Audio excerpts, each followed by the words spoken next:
Assalamualaikum warahmatullahi wabarakatuh. Eh, Kembali lagi bersama saya ya, Diris Basari. Ya kali ini saya akan cerita ya, flashback ke belakang. Ya sebelumnya kan saya nggak tahu gitu ya kalau misalkan di Facebook Pro itu bisa menghasilkan uang. Cuman ya tahu-tahu sedikit aja, tapi saya nggak waktu itu ya cuek sih, nggak tahu ya. Nah saya itu kan masih jualan ya, masih jualan online dari tahun 2017. Nah, saya tuh waktu itu mau promosiin barang. Kan saya jualan alat musik, jualan laptop juga. Nah, di tahun 2017, 2018, 2019, saya tuh pokoknya mah dari tahun segitu tuh eh, pernah gitu ya, pengen dipromosiin barang oleh Facebook gitu ya. Nah, waktu itu pengen dipromosiinnya harganya berapa ya, belasan ribu kalau nggak salah gitu ya. Nah, kemudian saya tuh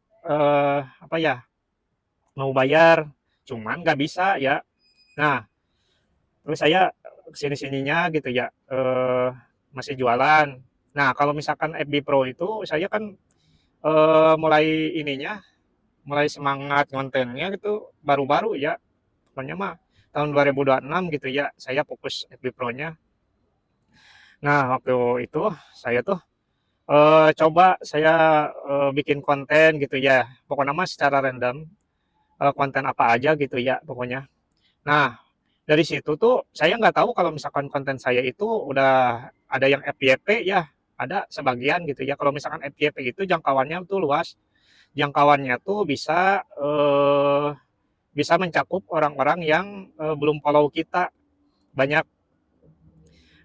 Terus saya kan membagikan gitu video, di-share ke grup-grup tertentu, grup luar negeri juga saya pernah share.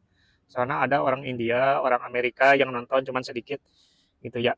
Ya kalau misalkan pengen ini mah nge-share gitu ya ke orang luar negeri gitu. Kalau bisa dikasih teksnya pakai bahasa Inggris gitu ya. Jadi mereka mengerti dari ucapan kita ya. Walaupun kita nggak bisa bahasa Inggris secara ucapan, kita translate aja ke kata-katanya pakai bahasa Inggris ya.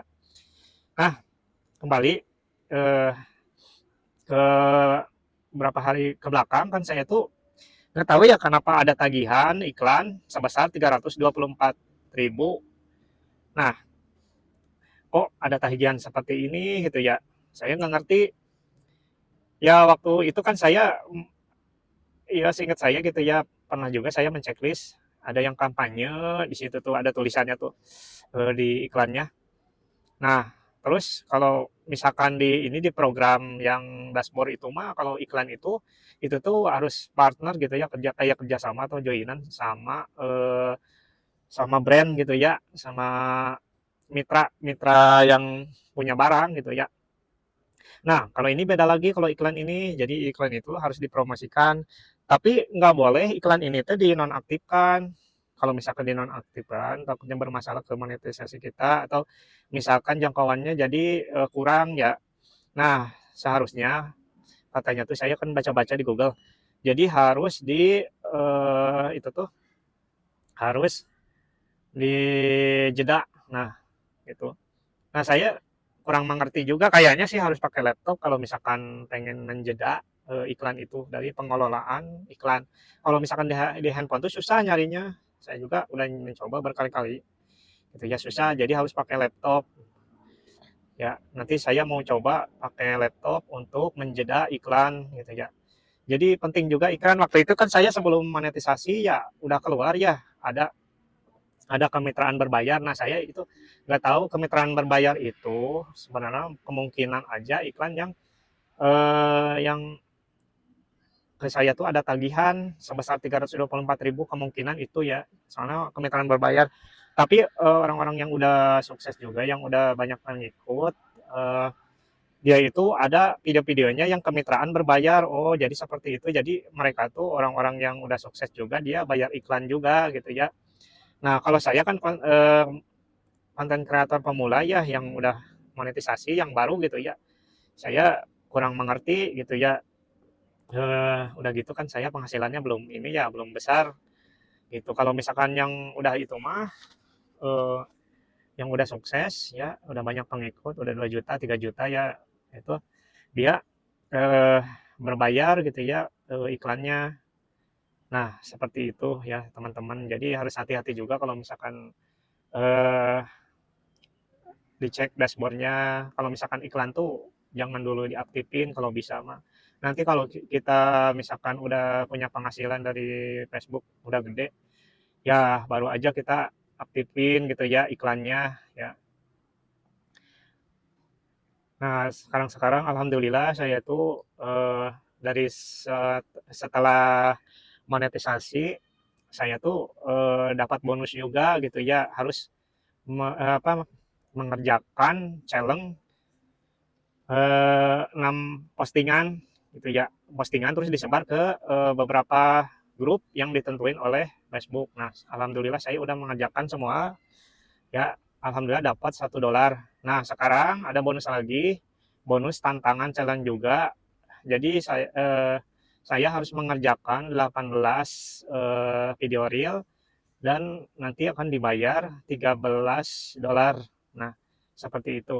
Nah, yang saya akan jalani ya seperti itu. Saya harus mengerjakan 18 video reel lalu membagikan gitu ya. Itu ya lumayan juga, itu banyak sih. Jadi kalau misalkan itu yang monetisasi konten gitu ya. Nah, itu kan videonya harus ditonton ya banyak ya, pengikutnya juga harus banyak. Jangan sampai ini ya punya pengikut tapi itu tuh pengikutnya palsu gitu, kayak gimana ya, kayak hacker gitu ya. Jangan ya, kalau misalnya itu jangan dikonfirmasi, mending diamkan aja. Kalau misalkan dia eh, ngechat gitu ya, mendingan dibatasi aja gitu ya. Tuh, kalau misalkan darurat gitu, misalkan Facebook menyuruh kita untuk memblokir, kita blokir aja. Soalnya seperti itu saya juga udah banyak pengikut tuh saya hapusin, jadi pengikut saya tuh tetap masih 6.000 gitu ya gitu. Jadi kalau misalkan nggak dihapusin ya kemungkinan aja saya udah banyak gitu ya, udah kemungkinan hampir 10.000 follower lah saya gitu ya dapatnya. Nah, segitu aja ya buat teman-teman yang lagi ngejar monetisasi konten ya, hati-hati kalau misalkan ini pasang iklan gitu ya. Nanti seperti saya jadi ada tagihan gitu ya, berbayar gede banget lagi berbayarnya 324.000. Aduh, ya gitu. Terima kasih ya. Assalamualaikum warahmatullahi wabarakatuh.